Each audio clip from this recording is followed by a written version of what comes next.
का टॉपिक शुरू करते हैं सारथी फाउंडेशन में। आज का टॉपिक हमारा है महंगाई या मुद्रास्फीति या इन्फ्लेशन। तीनों टॉपिक एक ही है। जनरली हम लोग इसको महंगाई के नाम से जानते हैं और जिसे शुद्ध हिंदी में मुद्रास्फीति नाम से जानते हैं।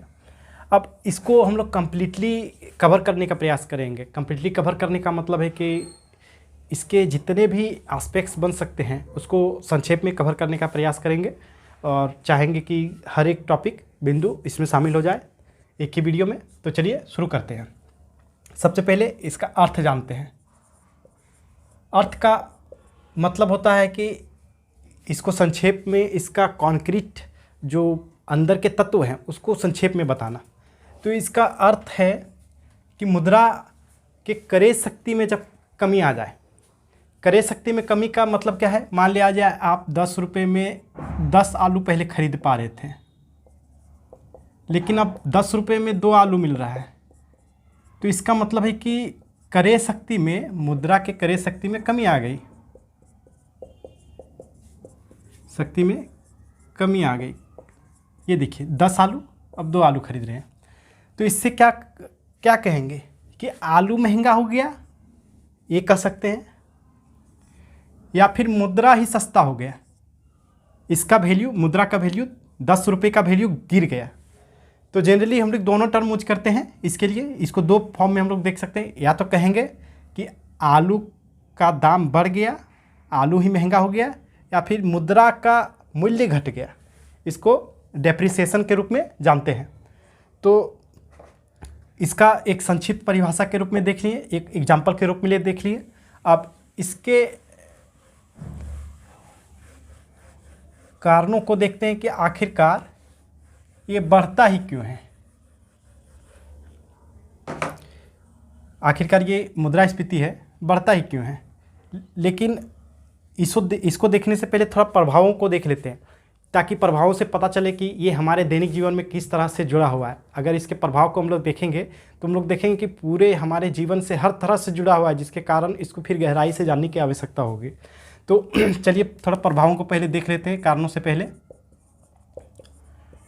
देखिए हम लोगों ने जो एग्जांपल लिया आलू के बारे में, तो इसका मतलब है कि महंगा हो गया तो मुद्रा का क्रय शक्ति जैसे कम होगा, उसका मतलब है कि खाद्यान्न जो है वह महंगा हो जाएगा। इसका मतलब है कि जब खाद्यान्न चीज़ें सारे महंगे हो जाएंगे तो हर एक व्यक्ति को प्रभावित करेगा, क्योंकि कोई व्यक्ति बिना खाना के जी नहीं सकता है। इसका मतलब है कि हर किसी के पैकेट से अब ज़्यादा पैसा निकलने वाला है और इससे हर किसी को इम्पैक्ट पड़ता है। अब ये सिर्फ खाद्यान्न वस्तुओं पर नहीं है, जितने भी वस्तु या सेवा आपको नज़र आते हैं, जैसे अभी शिक्षा, एजुकेशन है। पहले शिक्षा सस्ती थी, आज महंगी हो गई। चाहे किताबें हैं, चाहे वो किसी तरह का स्पोर्ट्स हो, हर तरह से कुछ भी हो, चाहे वो साइकिल है, चाहे बाईसाइकिल है, रिक्शा है, ऑटो का किराया है, हर तरह से हर चीज़ों को यह महंगा करने लगता है।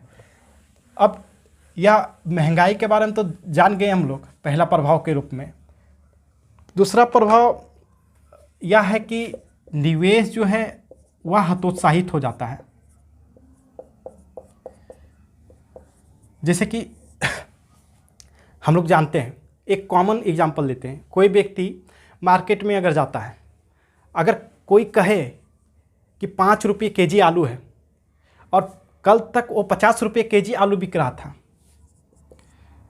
तो वो व्यक्ति क्या करेगा? 50 रुपये से जब उसको 5 रुपये केजी आलू मिलेगा तो ज़्यादा मात्रा में उठा लेगा, खरीदेगा। लेकिन जैसे ही ये महंगा फिर हो के 50 के जगह अगर 100 रुपये हो जाए तो कहेगा कि हम कम खरीदेंगे। अब जब कम खरीदेगा तो इसका सीधा अर्थ है कि व्यक्ति जब उसको मांग ही नहीं रहा है कि हमको चाहिए वो, तो इसका उत्पादन करना थोड़ा लोग उत्पादन नहीं करना चाहेंगे, क्योंकि व्यक्ति खरीदना ही जब नहीं चाह रहा है। तो ऐसे में क्या होता है कि लोग निवेश करते कम हैं, और जब निवेश ही कम होगा तो उत्पादन भी नहीं होगा। ये सेम एग्जांपल लागू होता है हर इंडस्ट्रीज़ में। अब अगर मान लिया जब कोई फैक्ट्री है, फैक्ट्री में सीमेंट का उत्पादन किया जा रहा था, सीमेंट का बोरा का लागत उसको 300 रुपये पर बोरा पड़ रहा था 50 केजी का। अब हुआ क्या कि ये महंगा हो गया। अब उत्पादन क्या हुआ, 600 रुपये पड़ने लगा है। पर 50 केजी। तो लोग क्या कहेंगे कि जब सस्ता होगा तब हम लोग घर बनाएंगे, अभी बनाने की आवश्यकता नहीं है, हम लोग इंतज़ार करेंगे। अब क्या इसके निवेशक जो यहाँ का मालिक है, क्या वह बेवकूफ़ है कि पूरा पैसा फंसा देगा और बाद में अगर सस्ता हो जाता है 300 रुपये और 600 रुपये में अभी खर्च करके उत्पादन करके रखे और 300 रुपये में बाद में बेचे? जनता तो इंतज़ार करती है सस्ता होने का। तो ऐसे में क्या होता है कि मालिक भी सोचता है कि भी चलो जितना मांग है जितना निकाल सकते हैं और प्रॉफिट को ध्यान में रखते हुए कम से कम उत्पादन हो। अगर लाभ अच्छा है तो उत्पादन करेगा, लेकिन ऐसे में जनता के व्यवहार से उत्पादन होता है। जनता का व्यवहार जनरली यही होता है कि सस्ता होगा तब हम ऐसा काम करेंगे। अब निवेश का प्रभाव बहुत ही व्यापक है, सिर्फ यहाँ उत्पादन पर नहीं रुकता है। जैसे कि अगर निवेश हतोत्साहित होता है तो देखिए, अगर किसी फैक्ट्री में ज़्यादा उत्पादन होने लगा है तो उसमें रोज़गार भी ज़्यादा मिलता है, ज़्यादा लोगों की आवश्यकता होती है, तो जो रोज़गार बढ़ेगा तो इससे लोगों को जब ज़्यादा रोज़गार मिलेगा तो गरीबी भी कम होती है, क्योंकि बहुत लोग अब बेरोज़गारी की रेखा से निकल के रोज़गार हो गए थे। अगर रोज़गार निवेश हतोत्साहित, बेरोज़गारी बढ़ेगी और गरीबी भी बढ़ेगी, और साथ में साथ उत्पादन भी इसका कम हो जाएगा।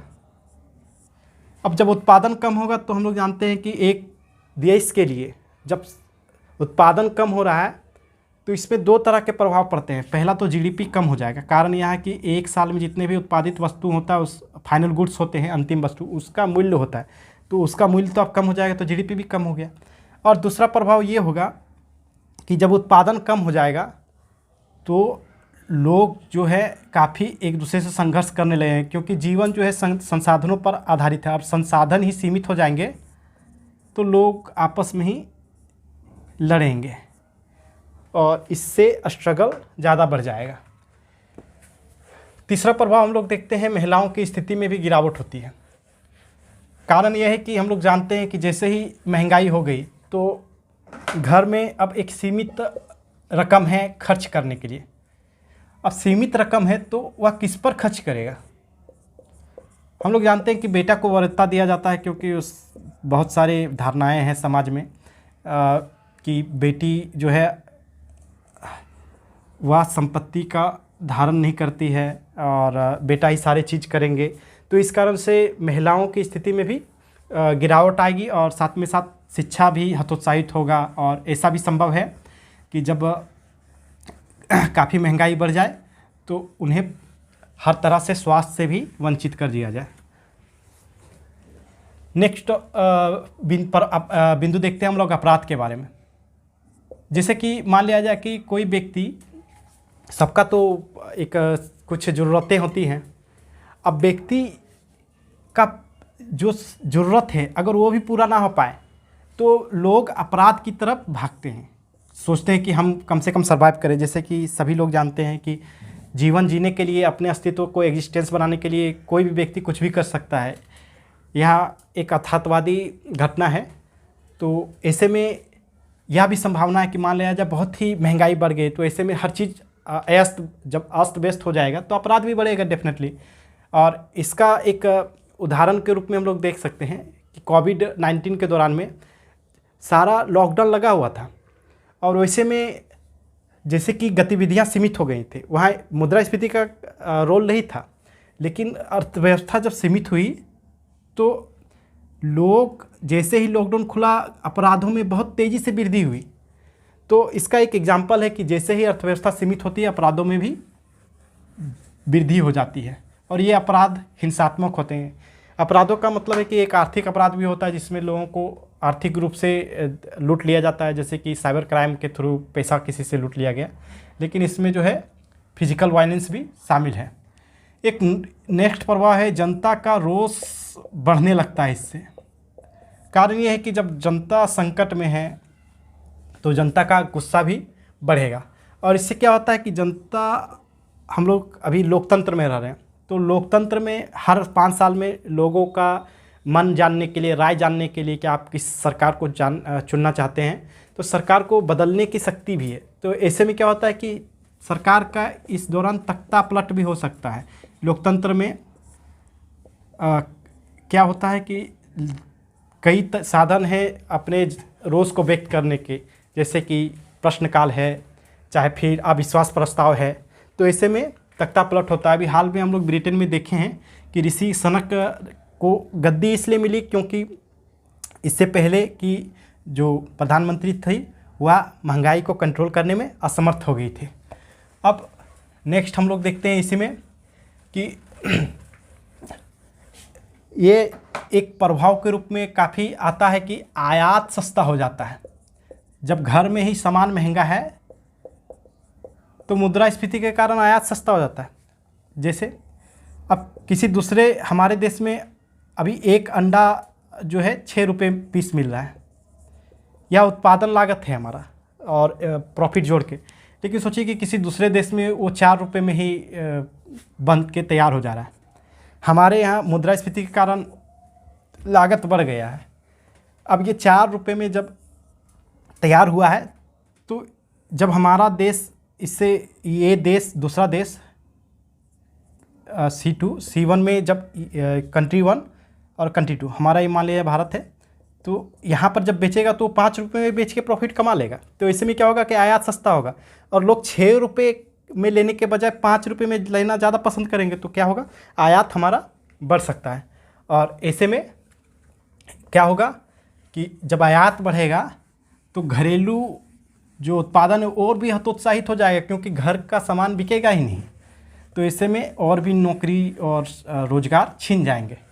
एक और है कि मान लिया जाए एक जब यह देख लिया गया है कि मुद्रास्फीति से इतने प्रभाव पड़ रहे हैं, तो इसमें एक कारण यह भी होता है कि सरकार जो है कल्याणकारी नीति चलाती है और कल्याणकारी नीति के कारण भी कई बार मुद्रास्फीति हो जाता है। तो इसमें दो पक्ष आ जाएंगे। जो बहुत गरीब है, जिनको सरकार जीवित रखने के लिए काफ़ी सारे योजनाएं चला रही हैं, वह तो कहेगी कि इसको जारी रखो। लेकिन एक दूसरा वर्ग जो यह जानता है कि यह इसी कल्याणकारी नीति से मौद्रिक नीति विफल हो सकती है या कमज़ोर हो सकती है, तो वो कहता है कि इसको कम करो और एक परमानेंट सेटलमेंट ढूंढो, एक नया रास्ता ढूंढो, जिससे कि यह परमानेंटली हम लोग जो कल्याणकारी नीति है उसको यूज ही ना करना पड़े। जैसे कि हम लोग एक जनरली जानते हैं कि मान लिया जाए व्यक्ति अपने आवश्यकताओं को खुद के क्षमता से ही पूर्त करने लगे तो सरकार की आवश्यकता ही नहीं होगी। अब सरकार तो यहाँ माता पिता बन के हम लोग का बैठा हुआ है, लेकिन यह जानने की आवश्यकता है कि व्यक्ति के पास काफ़ी क्षमता है। जैसा कि अमर्त्य सेन ने कहा था कि उसकी क्षमताओं को बढ़ा के उसको सक्षम बना दो और आत्मनिर्भर बना दो, तो वो करने की ज़्यादा आवश्यकता है इसमें। तो ये हम लोग प्रभाव देखें और इन प्रभावों के आधार पर जैसे देखें कि अपराध बढ़ सकता है, महिलाओं की स्थिति खराब हो सकती है, तख्ता पलट हो जाता है, राजनीतिक अस्थिरता और निवेश कमज़ोर होता है, इससे बेरोजगारी बढ़ती है, गरीबी बढ़ती है। तो इन सब चीज़ों को देखते हुए एक इनके कारणों को भी जब ये प्रभाव देख लिए तो इनके कारणों को भी थोड़ा जान लेते हैं कि कारण क्या है, आखिरकार यह बढ़ता ही क्यों है। तो बढ़ता ही क्यों है, इसके कारणों में पहला हम लोग देखते हैं कि अगर मान लिया जाए मांग बढ़ गया है और सप्लाई जो है कम हो गया है, तो इससे क्या होता है, मुद्रास्फीति बढ़ती है। इससे कीमत, वस्तुओं की कीमत, वस्तु सेवा की कीमत बढ़ जाती है। अब मान लिया जाए आप गए खरीदने, आप पहले 5 आलू खरीदते थे और आप 10 आलू अभी जाके खरीद रहे, तो मांग तो आपने बढ़ा दिया। अब उसके पास सप्लाई कम है, आलू उसके पास 4 ही आलू है और आप मांग रहे हैं उससे 10, तो क्या करेगा, कहीं और कोई बचा नहीं है तो ये महंगा कर देगा। कहेगा भैया जितना आपके पास पैसा है ना, आप 10 आलू खरीदना चाह रहे हैं और जितना पैसा देना चाह रहे हो उससे तो 4 ही आलू आएगा, तो आपने क्या कर दिया, उसको महंगा कर दिया। तो यह एक तरीका होता है मुद्रास्फीति का। बाज़ार में ऐसा ही चलता है। बाज़ार में अगर स्टॉक कम है और व्यक्ति अधिक आ गए हैं उसको खरीदने के लिए, तो इससे उसका कीमत जो है बढ़ा दिया जाता है, जिससे कि मांग को नियंत्रित किया जा सके। हम लोग हमेशा देखते हैं सीज़न में कई त्यौहार होते हैं तो उसमें क्या होता है, महंगाई हो जाती है और कारण नहीं है, लोग चले जाते हैं हमेशा कि हमको ख़रीदना है। तो ऐसे में ख़रीदने के लिए जब बहुत लोग जाएंगे, डिमांड बढ़ जाएगा, सप्लाई है नहीं, कम है, तो ऐसे में महंगाई बढ़ जाती है। दूसरा देखते हैं कि एक इन्फ्लेशन ट्रैप होता है, मुद्रास्फीति जाल। या क्या होता है, सोचिए कि जब मुद्रास्फीति, एक महंगाई बढ़ रहा है, तो लोग जो काम कर रहे हैं हर क्षेत्र में वो कहेंगे कि हम मेरा मजदूरी बढ़ाओ, मजदूरी बढ़ाओ। अब जब इसका मजदूरी बढ़ाएगा तो कंपनी इन मजदूरों को ही तो काम पर रख रहा है, तो इसका मतलब उसका लागत बढ़ गया। अब जब लागत बढ़ गया तो मतलब वस्तु महंगा हो गया, वस्तु महंगा हो गया तो इसी को तो कहते हैं मुद्रास्फीति कि वस्तु महंगा हो गया। तो यह भी एक स्पाइरल है, एक जाल है जो निरंतर चलता रहता है, और यही कारण है मुद्रास्फीति बढ़ाने में इसका बहुत बड़ा रोल है। जैसे कि हम लोग 1947 में आज़ाद हुए थे, हमारे कई 20 साल 25 साल या वृद्ध जन कहते हैं कि हमारे समय में आटा तो इतने रुपए 5 रुपये केजी मिल जाता था या 2 रुपये केजी में मिल जाता था। भैया अभी तो ये सिस्टम लागू है ना, और आने वाले समय में तो और बढ़ेगा। तो निरंतर मुद्रा का मूल्य ह्रास होता रहता है, तो यह एक कारण हो जाता है। एक और कारण है, अभी देखते हैं, मॉनेटरी पॉलिसी कमेटी एक होती है आरबीआई, तो उसका काम है कि इसको कंट्रोल करना। जब मॉनेटरी पॉलिसी कमेटी सस्ती मौद्रिक नीति बनाती है, इसका अर्थ होता है कि ब्याज दर कम में हो गया है। इसका अर्थ क्या हुआ, और इसका मतलब क्या है कि ब्याज दर जो है कम हो जाता है। सोचिए कि एक बैंक है, वह बैंक 10 रुपये के रेट से 10% रेट से वह ब्याज दर रखते हुए आपको कोई धन राशि देती है, तो व्यक्ति कम लेता है। लेकिन सोचिए कि कोई बैंक 2% में ही दे रहा है, तो क्या होगा, लोग कहेंगे लोन ले लो यार, बाद में चुकता करेंगे। तो इससे में क्या होगा कि ज़्यादा लोग धन लेंगे, तो लोगों के पास पैसा अधिक आ जाएगा। अब जब लोगों के पास पैसा अधिक आ जाता है तो भैया मांग वही करता है ना जिसके पास पैकेट में रहता है कुछ। अब पैकेट में जैसे ही या ब्याज दर कम होता है, लोगों के जेब में पैसा अधिक आ जाता है, तो लोग मांग फिर करते हैं, तो इससे क्या होता है, मुद्रास्फीति फिर बढ़ जाता है। वही सिस्टम फिर लागू होगा कि लोगों के जेब में पैसा ज़्यादा आ गया, वो कहेगा हम ज़्यादा सामान खरीदेंगे। अब सामान खरीदने के चक्कर में चला जाएगा, ज़्यादा मांग कर देगा, और कई लोग जाएंगे वैसे, सिर्फ आपके जेब में तो नहीं आया है, तो फिर वही महंगा हो जाएगा। नेक्स्ट है कल्याणकारी राज्य। जैसा कि हम लोग जानते हैं कि भारत जब आज़ाद हुआ था तो हमारे हर व्यक्ति के पास इतना क्षमता नहीं था कि वो अपना पेट भर सके, वो अपना सही से जीवन जी सके। ऐसे में भारत ने गरीब लोगों का बोझ उठाने के लिए कहा कि गरीब लोग को मरने नहीं देंगे, उन्हें हम लोग जीने देंगे, और कल्याणकारी योजना इसके लिए एक विकल्प के रूप में आएगा। अगर कोई वृद्ध है तो उसे वृद्धा पेंशन देंगे, अगर कोई विधवा है तो उसको विधवा पेंशन देंगे, कोई बच्ची है तो सुकन्या योजना के तहत उसको कवर करेंगे। तो बहुत सारी योजनाएं चलती हैं। कोई किसान है तो उसको पीएम सम्मान योजना के तहत, अगर कोई फूड प्रोसेसिंग इंडस्ट्रीज है तो पीएम संपदा योजना के तहत, तो ऐसे कई हैं।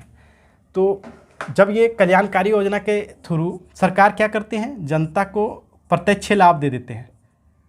अब प्रत्यक्ष लाभ के रूप में हम लोग जानते हैं, जैसे कि किसान के जेब में साल में 6,000 रुपया भर दिया गया, अब उसके पैकेट में तो ज़्यादा पैसा आ गया, वह फिर से मांग करेगा और फिर वही सिस्टम लागू होगा, मुद्रास्फीति बढ़ा दिया जाएगा। तो और मान लिया जाए किसी ने पीएम आवास योजना के तहत किया है, आवास योजना में घर बना, अब घर बना है तो भैया कोई तो काम उसमें किया है ना, तो मजदूरी उसको मिला, तो ऐसे में क्या होगा, पैसा फिर से लोगों के जेब में घुसा और फिर से मुद्रास्फीति बढ़ गई। एक है टैक्स रिबेट, कर छूट। यह क्या होता है कि सरकार जैसे कि भी टैक्स लेती है, हर किसी से टैक्स लेती है। अगर मान लिया जाए सरकार अभी टैक्स जनरल जो है 20% से 24% के आसपास इनकम टैक्स, वो कहे कि हम व्यक्ति को 5% इनकम टैक्स लेंगे, तो इसका मतलब है लगभग 24% के दर से मानते हैं, तो 19% उसके जेब में और पैसा बच गया। अब व्यक्ति के जेब में ज़्यादा पैसा बचेगा तो फिर वही सिस्टम लागू होगा, पैसा ज़्यादा हो गया तो ज़्यादा फिर चला जाएगा, सनक के बोलेगा हमको ज़्यादा चाहिए, अब तो 4 खरीदते थे आलू, अब तो हमको 10 चाहिए क्योंकि मेरे जेब में पैसा ज़्यादा है। तो ऐसे में यहाँ पर फिर से बढ़ेगा। तो टैक्स को भी एक उपकरण के रूप में माना जाता है और तार्किक रूप में यूज किया जाना चाहिए। नेक्स्ट है एफडीआई और एफपीआई, फॉरेन पोर्टफोलियो इन्वेस्टमेंट और फॉरेन डायरेक्ट इन्वेस्टमेंट। इसमें क्या होता है कि विदेशों से जब निवेश आता है तो भैया निवेश जब आ ही रहा है तो लोगों के जेब में ही तो जाएगा, उत्पादन होगा, बहुत सारी चीज़ें, शेयर मार्केट्स में पैसा लगेगा और शेयर मार्केट के थ्रू फिर किसी इंडस्ट्रीज में आएगा, घुसेगा, तो इससे क्या होगा, इन्फ्लेशन फिर से बढ़ेगा। नेक्स्ट है अपना क्रूड ऑयल और CAD के रूप में। हम लोग जानते हैं कि करंट अकाउंट डेफिसिट जो हमारे विदेशों से व्यापार होता है और जितना हम लोग ज़्यादा आयात करते हैं, आयात माइनस निर्यात के रूप में होता है तो, या वस्तु और सेवाओं का करते हैं, तो सोचिए कि हम लोग ने ज़्यादा आयात कर लिया तो इससे क्या होगा, हमारे जो देश में हैं विदेशी वस्तु ज़्यादा आएंगे तो इससे भी मुद्रा का मूल्य घट जाता है, डॉलर के मुकाबले रुपया का मूल्य घटने लगता है। हम लोग निरंतर देख रहे हैं, पहले अगर किसी को पता भी होगा तो रुपया जो है $1 में 20 रुपया भी रहा था, $1 बराबर 20 रुपये भी रहा था, लेकिन धीरे धीरे क्या हुआ, यह निरंतर घटते चला गया और अभी $1 में 80 रुपये से भी पार चला गया। $1 में 80 मतलब इतना रुपया गिर चुका है। कारण है, एक कारण इसमें ये भी है, तो ये एक इम्पैक्ट के रूप में दिखता है कि जैसे ही आयात बढ़ेगा तो हमारा रुपया का मूल्य घटेगा और इससे और भी नुकसान होता है। यह विदेशी फॉरेन सेक्टर से रिलेटेड है, तो इस पर हम लोग डिटेल से नहीं जाएंगे और इसके एक और बिंदु को देखते हैं। हमारा जो है, हम लोग विदेश से क्रूड ऑयल इंपोर्ट करते हैं, आयात करते हैं। क्रूड ऑयल क्या होता है, क्रूड तेल क्या होता है, जिससे पेट्रोल और डीजल बनता है और भी सारे चीज़, इसको पेट्रोलियम प्रोडक्ट्स और भी बनते हैं, जैसे कोलतार हो गया, कुछ केरोसिन होता है। तो इसका क्या करते हैं हम लोग, जब मान लिया जाए क्रूड ऑयल महंगा आया है, अभी मान लिया जाए 100 रुपये पेट्रोल मिल रहा है, अब व्यक्ति जब गाड़ी में पेट्रोल भरेगा महंगा तो ट्रक से जो उसका परिवहन लागत था वो तो बढ़ गया ना। पहले वो 30,000 में पहुंचा दे रहा था ट्रक, किसी एक ट्रक 20 टन पहुंचा दे रहा था किसी जगह पर, मान लिया जाए वह कोलकाता से दिल्ली पहुंचा दे रहा था। अब बोल रहा है भैया मेरा तो लागत बढ़ गया है, तो 30,000 के जगह हमको 50,000 दो, 50,000 दो। अब 50,000 तो 20,000 जो लागत बढ़ गया वह क्या होगा, वस्तु का दाम और बढ़ जाएगा, तो इससे फिर से कहेंगे कि इन्फ्लेशन बढ़ गया। अब नेक्स्ट बिंदु के रूप में हम लोग देखते हैं कि क्या इन्फ्लेशन हमेशा ख़राब ही होता है, जब इतने इम्पैक्ट पड़ रहे हैं, इतने कारण के रूप में उसको देख रहे हैं और अभी हाल फिलहाल में इतने एक चलन चल पड़ा है कि इन्फ्लेशन बढ़ रहा है और जॉबलेस ग्रोथ हो रहा है। तो ऐसे में इस मुद्दे को भी देख लेते हैं कि क्या हमेशा यह खराब होता है। चौथा बिंदु के रूप में, क्या हमेशा ही या खराब होता है। तो इसको दो बिंदु हैं, एक पहला कहेंगे नहीं भैया और इसके कुछ पोर्शन में हाँ। तो देखते हैं, देखिए अगर आप विकसित देश हैं तो विकसित देश का ये टारगेट होता है कि वह लगभग 2% तक मुद्रास्फीति बना के रखें। कारण क्या है, जब मुद्रास्फीति जब होता है तो देखिए किसी वस्तु का दाम अभी 10 रुपये का एक कोलगेट मिलता है और अगर उसका दाम 12 रुपये हो जाता है, लोगों ने डिमांड बढ़ाया तो 12 रुपये में वो बेच रहा है और उसको प्रॉफिट हो रहा है, तो 2% का जो लाभ है, कुछ लाभ उसके उत्पादक को भी जाएगा। तो इससे क्या होगा कि उसको प्रोत्साहन मिलता है कि दाम बढ़ रहा है, हम उसको ज़्यादा उत्पादित करेंगे। लेकिन विकसित देशों में ये 2% के आसपास ही है और विकासशील देशों में हमारा टारगेट यह होता है कि इसे 4 ± 2% तक सीमित रखे। सेम कारण कि थोड़ा प्रोत्साहन मिले, लोग सोचे कि दाम बढ़ रहा है, इसका उत्पादन करेंगे, भविष्य में और दाम बढ़ेगा, इसमें हम लोग और ज़्यादा निवेश करेंगे। तो ऐसे संभावनाएं होती हैं। शेयर मार्केट में नियम ही यही है कि जिसमें पोटेंशियल है, जिसको लगता है कि भविष्य में इसका दाम बढ़ेगा, उसी पर हम लोग निवेश करेंगे। तो शेयर मार्केट भी इसी से ड्राइव होकर चलता है। तो इसी कारण इन्फ्लेशन होना चाहिए, लेकिन उसकी सीमा है। अभी वर्तमान में हम लोग देख रहे हैं कि हमारा विकासशील देशों में 6% से प्लस इन्फ्लेशन आ चुका है। तो इससे क्या होता है कि सेम जितने भी प्रभाव हम लोगों ने पहले देखे थे वो सारे प्रभाव होने लगते हैं, लेकिन 6% से कम होते हैं तो मुद्रास्फीति का प्रभाव नहीं दिखता है। 6% से अधिक हुआ तब वो दिखता है। और ये विकसित देशों के लिए 2% है, 2% से अधिक होता है तो इनके लिए यह नेगेटिव इम्पैक्ट करता है। जो प्रभाव हम लोगों ने देखा था वह प्रभाव या दिखने लगता है।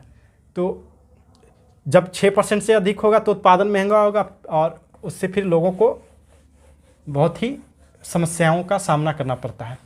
अब एक आखिरी बिंदु के रूप में कि इसका कोई रामबाण इलाज तो होगा ही, तो कुछ इसके उपचार हैं और उपचारों को थोड़ा कारणों के साथ ही हम लोग जोड़ के पढ़ेंगे ताकि अच्छे तरीके से समझ में आ जाए। देखते हैं, सरकार अगर टैक्स बढ़ा देती है कुछ सीमित क्षेत्रों में, जैसे कि अभी इनकम टैक्स बढ़ा देती है, अगर इनकम टैक्स को बढ़ाने से लोगों के जेब में पैसा कम होता है तब ऐसा कर सकती है। सरकार यह भी कर सकती है कि कल्याणकारी योजनाओं के खर्च को कम कर दे, लोगों के जेब में पैसा डाले ही नहीं डायरेक्ट। तो इससे भी क्या होगा कि काफ़ी हद तक लोगों के जेब में पैसा कम होगा। यह भी है कि अगर आरबीआई मौद्रिक नीति को सख्त करे, मौद्रिक नीति हम लोग पहले ही देख चुके हैं, ब्याज दर को महंगा करना, मौद्रिक नीति को सख्त करे तो ऐसे में लोगों के जेब में पैसा कम जाएगा। नेक्स्ट है कि हम अपने लॉजिस्टिक सिस्टम को मजबूत करें। लॉजिस्टिक सिस्टम क्या होता है? किसी भी उत्पादन करने के बाद उसको डेस्टिनेशन तक पहुंचाने के लिए जो भी प्रक्रिया हम लोग अपनाते हैं और जितने भी उसमें तत्व शामिल होते हैं वो सारे लॉजिस्टिक सिस्टम के अंतर्गत आते हैं। अगर मान लिया जाए हमारे पास कच्चे रोड है, अब कच्चे रोड में कोलकाता से दिल्ली तक लाने में वस्तु का हो सकता है कोई 20,000 में पहुंचा दे, या सीधा सीधी मानते हैं ना 30,000 में पहुंचा दे, ठीक है। लेकिन अगर सोचिए पक्का सड़क है तो गाड़ी की रफ्तार तेज़ होगी, टायर कम घिसेंगे और ऐसे में क्या होगा कि जब सड़क बनेंगे तो काफ़ी विकास होगा, तो व्यक्ति जो ड्राइव कर रहा है उसको ज़्यादा सुविधा मिलेगा और वो ज़्यादा मन भी उसका प्रसन्नचित्त होगा। तो ऐसे में क्या होगा कि लागत घटा देगा, कहेगा कि अच्छा है सड़क, हम 20,000 में पहुंचा देंगे, क्योंकि उसका लागत कम हो जाएगा, ट्रक का घिसावट जो है वह भी कम होगा। तो ऐसे में क्या होगा, लॉजिस्टिक सिस्टम मजबूत होंगे। अगर हम लोग अपना लॉजिस्टिक सिस्टम मजबूत करें तो लागत कम हो जाएगा। अगर सड़क मजबूत करें, सही से बंदरगाह अच्छे से तैयार कर दें और हम अपने हिसाब से गाड़ी को अच्छे तरीके से मैन्युफैक्चर करें, तो ऐसे में यह एक अच्छी नीति साबित होगी हमारा। अगला है, अगर जनसंख्या को ही नियंत्रित कर दे, तब जनसंख्या नियंत्रण नीति ले आए, तब बहुत अगर पॉपुलेशन है, अब लोगों की कम से कम बहुत सारी ज़रूरतें होती हैं, कम से कम बेसिक नीड्स तो होती हैं, एक घर चाहिए उसको, खाना चाहिए, कपड़े चाहिए, जूते चाहिए। अब वो पैदा हो गया, इसका मतलब है कि उसने मांग बढ़ा दिया, और हम लोग मांग को ही थोड़ा कंट्रोल कर दें, लोग ज़्यादा मांगे ही ना, तो इससे में क्या होगा कि मुद्रास्फीति थोड़ा कंट्रोल होगा, वस्तुएं सस्ते मिलेंगे। तो जनसंख्या को नियंत्रित करके भी ये किया जा सकता है और ये एक अच्छा नीति भी है। एक होता है प्रोडक्शन लिंक इंसेंटिव्स। किसी वस्तु को उत्पादन करने के लिए सरकार कुछ सब्सिडी दे, या सब्सिडी कल्याणकारी सब्सिडी से थोड़ा अलग होगा। कारण यह है कि यह उत्पादन को बढ़ाने के लिए, जब बहुत वस्तु मार्केट में लग जाते हैं, आपको पता होगा कि मान लिया जाए सीजनल आलू है, आप फरवरी में आलू खरीदने जाते हैं, अभी खरीद रहे हैं तो 40 रुपये केजी आपको आलू पड़ रहा है अक्टूबर के मौसम में, जबकि आपको फरवरी में वही आलू 5 रुपये 7 रुपये केजी पड़ेगा, क्योंकि सप्लाई बढ़ जाता है। अब सोचिए कि सरकार कुछ पैसा दे के कहेगा तुम उत्पादन करो, 5 रुपये हम पर केजी दे देंगे, कुछ भी। अगर मान लिया जाए उसने किसान केचप टमाटर सॉस ही बना रहा है और कहा है 5 रुपये हम केजी तुमको पैसा देंगे, तो उत्पादन करेगा और बढ़ा देगा वो, क्योंकि उसको थोड़ा प्रॉफिट मार्जिन ज़्यादा दिखा। तो ऐसे में क्या होगा कि ये सप्लाई चेन दुरुस्त हो जाएगा। नेक्स्ट अपना है एक आखिरी बिंदु के रूप में कि हम लोग का जो प्राइस बढ़ता है, सबसे एक महत्वपूर्ण कारण के रूप में क्रूड ऑयल है। जैसा कि हम लोगों ने देखा था पहले क्रूड ऑयल के बारे में, अगर क्रूड ऑयल हमें सस्ते में मिल जाए तब, तो या सस्ता में कैसे मिल सकता है, इसको कई रूपों में देख सकते हैं। जो कि ओपेक प्लस कंट्रीज़ हैं वो कार्टेल बना के रहते हैं, कार्टेल मतलब एक समूह बना के रखते हैं, और वो लोग क्या करते हैं कि ज़बरदस्ती अपने इच्छा अनुसार प्राइस तय कर देते हैं। उसमें उनकी इच्छा ही मूल्य है। उनका इच्छा अगर कर रहा है 100 रुपये में बेचने का, 100 में बेचेंगे। उनका इच्छा है 80 में, तो 80 में बेचेंगे। तो अगर इस इच्छा को हम लोग रिश्तों के माध्यम से, द्विपक्षीय रिश्ते होते हैं विदेशी संबंधों में, तो उसको अगर सुधार करके बार्गेन कर सके तो एक ऐसा भी होता है कि जितने भी आयातक देश है, बड़े बड़े आयातक देश जैसे चीन हो गया, कुछ आसियान देश हो गए हैं, और हमारे कुछ दक्षेश देश हो गए हैं सार्क वाले, अगर सब मिल के कहें कि भैया तुम बेचोगे जो तेल, हम तो उसको 20 रुपये लीटर में ही खरीदेंगे, तुम्हारा लागत तो 2 रुपये के लीटर भी नहीं पड़ रहा है, तुमको तो खोद के बस निकाल देना है। जिस तरह हम लोग पानी निकालते हैं कुआं से, वो लोग तेल निकालते हैं, तो निकालने में कितना वक्त लगता है। तो भैया हम तो 20 रुपया में ही खरीदेंगे, फिर भी तुम्हारा मार्जिन 18 रुपये है, तुमको 18 रुपये मार्जिन ही देंगे, और अगर तुम नहीं बेचोगे तो हम लोग कोई नहीं खरीदेंगे। अब सोचिए कि कोई भी देश कितना भी शक्तिशाली हो, वह ऐसा नहीं चाहेगा कि मेरा कंप्लीट जो बिजनेस चल रहा है उसको कंप्लीटली ख़त्म कर दे। अब क्या होगा कि जो बेचने वाला है सेलर, वो उसको भी तो बेचना है तेल, उससे अर्थव्यवस्था चल रहा है, और ख़रीदने वाला एक किसी कंसेंट प्राइस पर पहुंच सकते हैं, एक सहमति पर कि भैया चलो जब इतना कर ही रहे हो सब, तो किसी एक निश्चित फाइनल डेस्टिनेशन पर पहुंचते हैं, 10 रुपया फाइनल तय करते हैं। तो ऐसे में ये सारी तरीके इन तरीक़ों से हम लोग इनको कर सकते हैं। तो आज हम लोगों ने देखा कि मुद्रास्फीति क्या है और उनके प्रभाव को, उनके कारणों को, साथ में क्या यह बुरा है या अच्छा है, और लास्ट में इसके उपायों के साथ हम लोगों ने मुद्रास्फीति को कंप्लीट कवर किया है। इसके साथ ही आज का वीडियो यही समाप्त करते हैं।